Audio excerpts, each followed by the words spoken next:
Baik, Assalamualaikum warahmatullahi wabarakatuh.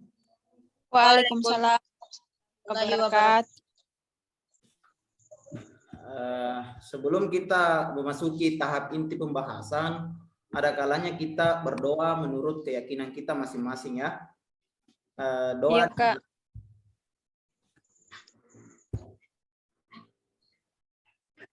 Doa selesai.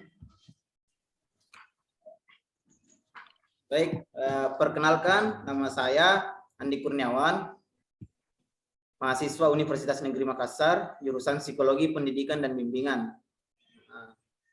Halo Kak Wawan. Halo.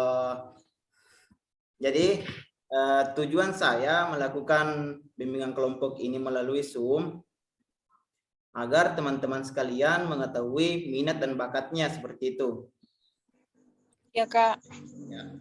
Nah, di sini ada sedikit hiburan yang dimana biasanya disebut ice breaking. Saya harap teman-teman yang ada di sini untuk memperhatikan gerak-gerik dari tangan saya dan ucapan yang keluar dari mulut saya. Ya Kak. Saya kasih contoh dulu nah, seperti ini. Jika saya sebut pegang hidung,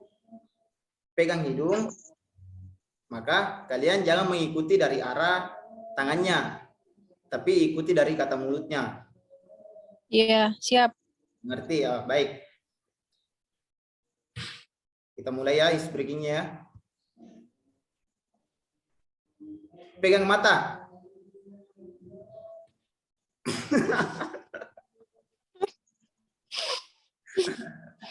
Oke. Ini ice breaking-nya tidak terlalu panjang. Artinya ya sekedar hiburan. Lalu kita masuk tahap inti. Iya Kak, siap. Jadi sudah siap semua untuk membahas topik intinya.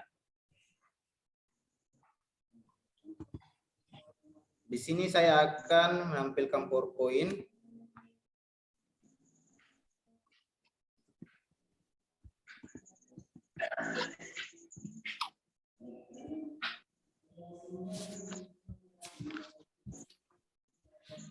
Nah, topiknya itu mengenal minat dan bakat.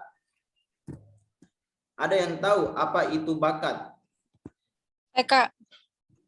Ya, silakan, Rosmini.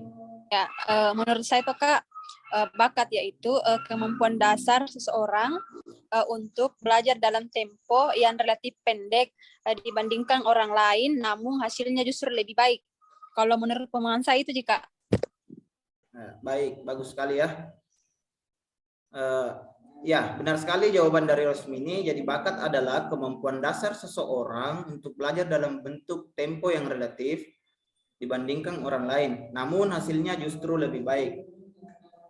Nah, di sini ada yang bisa memberikan contoh seperti apa itu? Tidak ada. Jadi contohnya yaitu seorang yang berbakat melukis akan lebih cepat mengerjakan pekerjaan lukisannya dibanding seseorang yang kurang berbakat. Mungkin contoh singkatnya seperti itu. Iya Kak. Mengerti? Iya, siap. Mengerti. Selanjutnya di sini ada jenis-jenis bakat. Di sini ada terdiri dari 3 ya. Bakat umum, bakat khusus lainnya. Nah, di mana bakat umum ini merupakan kemampuan yang berupa potensi dasar yang bersifat umum. Artinya setiap orang memiliki. Ini namanya bakat umum, setiap orang yang memiliki. Nah, berbeda dengan bakat khusus. Bakat khusus ini merupakan kemampuan yang berupa potensi khusus. Artinya tidak semua orang memiliki bakat. Misalnya orang ini mempunyai bakat seni, bakat kepemimpinan, bakat penceramah, dan olahraga. Seperti itu. Selanjutnya itu bakat khusus lainnya. Di sini ada beberapa poin kecil. Yang pertama bakat verbal, bakat numerikal, bakat skolastik, bakat abstrak, bakat mekanik, bakat relasi ruang, bakat kecepatan ketelitian, bakat bahasa. Nah, ini bakat khusus lainnya nanti saya kirimkan ya mengenai penjelasannya karena ini sangat panjang. Iya, Kak, siap. Selanjutnya, di sini apa itu minat? Ada yang tahu minat? Mungkin Eki. Saya, Kak. Oh ya, Rosmini, silakan. Oh iya, Kak, menurut saya sepemahaman saya lagi toh, Kak, minat itu suatu proses pengembangan dalam mencampurkan seluruh kemampuan yang ada untuk mengarahkan individu kepada suatu kegiatan yang diminatinya. Ya, bagus sekali ya dari jawaban dari Rosmini tentang mengenai minat. Jadi minat itu suatu proses pengembangan dalam mencampurkan seluruh kemampuan yang ada untuk mengarahkan individu kepada suatu kegiatan yang diminatinya. Nah, di sini kita masuk ke langkah kedua, yaitu jenis-jenis minat.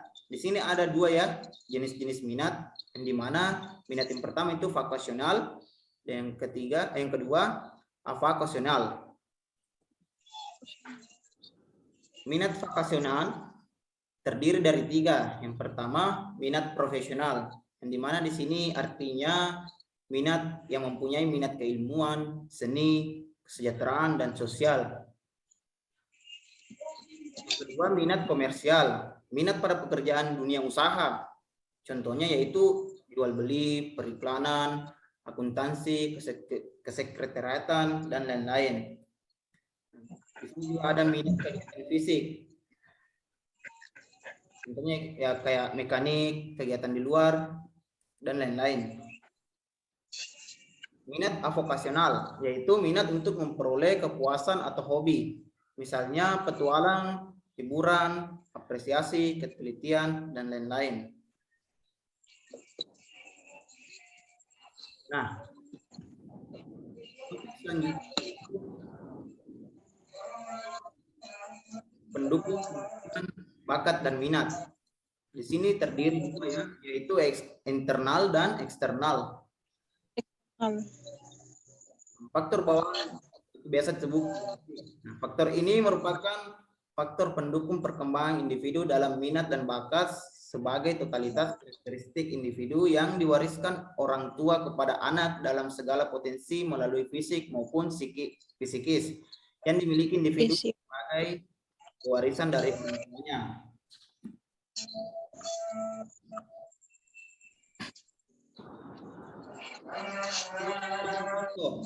Faktor bawaan ini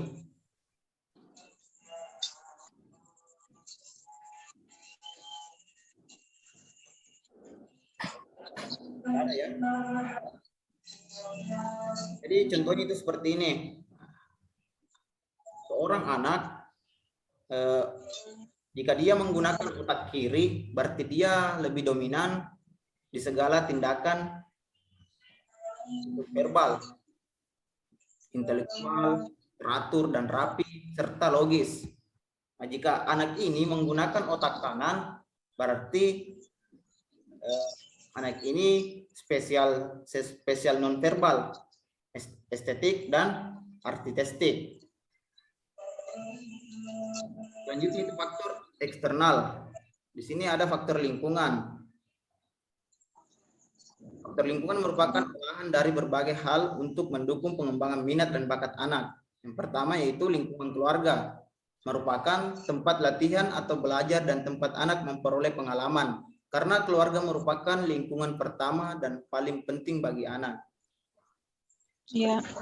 Lingkungan sekolah, suatu lingkungan yang tepat mempengaruhi proses belajar, mengajar kondusif yang bersifat formal, artinya dalam sekolah ya. Lingkungan ini berpengaruh bagi pengembangan minat dan bakat, karena di lingkungan ini minat dan bakat anak dikembangkan secara intensif. Dan selanjutnya itu lingkungan sosial atau lingkungan yang berhubungan dengan kehidupan masyarakat. Nah, di lingkungan ini anak akan mengaktualisasikan minat dan bakatnya kepada masyarakat, artinya berbaur ya.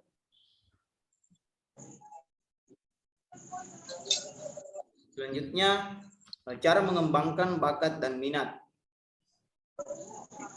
Di sini ada beberapa poinnya. Pertama, perlu keberanian.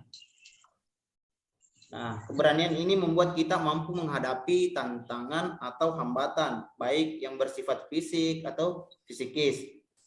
Nah, keberanian akan memampukan kita melihat jalan keluar, berhadapan dengan berbagai kendala yang ada, dan bukan sebaliknya, seperti itu. Terus yang kedua, perlu didukung latihan, di mana latihan adalah kunci arti keberhasilan. Latihan di sini bukan saja dari segi kuantitasnya, tetapi juga dari segi motivasi yang menggerakkan setiap usaha yang kelihatan secara fisik. Terus yang ketiga, perlu didukung lingkungan. Nah, biasanya di sini kita bisa lihat lingkungan di sini tentu dalam arti yang sangat luas, termasuk manusia, fasilitas, biaya, dan kondisi sosial lainnya yang turut berperan dalam usaha pengembangan bakat dan minat ini. Selanjutnya keempat yaitu perlu kita pahami hambatan-hambatan pengembangan bakat dan cara mengatasinya. Di sini sekali lagi kita perlu mengidentifikasi dengan baik kendala-kendala yang ada. Kita kategorikan mana yang mudah diatasi dan mana yang sulit, seperti itu. Kemudian mulai kita memikirkan jalan keluarnya. Bisa dimengerti? Ya Kak, bisa. Siap. Bakat dengan cita-cita atau karir. Nah, di sini bakat adalah suatu kemampuan khusus yang dimiliki oleh setiap individu. Bakat ini dapat berkembang dan tampak menonjol bila mana dilakukan latihan secara terus-menerus. Nah, bakat yang berkembang selain mendukung cita-cita atau karir dapat juga menjadikan sebuah profesi atau jabatan bagi si pemiliknya bila berkesempatan untuk dikembangkan. Seperti itu. Jadi teman-teman, pada Rosmini sama Eki, apakah ada yang ingin disampaikan mengenai topik pembahasan minat dan bakat? Tidak Kak. Jadi sudah dimengerti, Dik? Iya Kak. Nah, selanjutnya. Nah, di sini ada LKPD atau biasa disebut lembar kerja. Bisa dilihat? Ya. Nah, di sini ada 6 nomor ya. Nanti saya kirim di grup untuk mengerjakan lembar kerja ini. Nah, deadline-nya itu 1 hari. Jika sudah selesai dikerjakan, silakan WhatsApp saja ke nomor kakak yang ada di grup ya. Ya Kak, baik siap. Nah, baik. Demikian dari penyampaian saya tentang minat dan bakat. Jika ada kesalahan kata mohon dimaafkan. Saya tutup dengan ucapan wabillahi taufiq wal hidayah. Wassalamualaikum warahmatullahi wabarakatuh.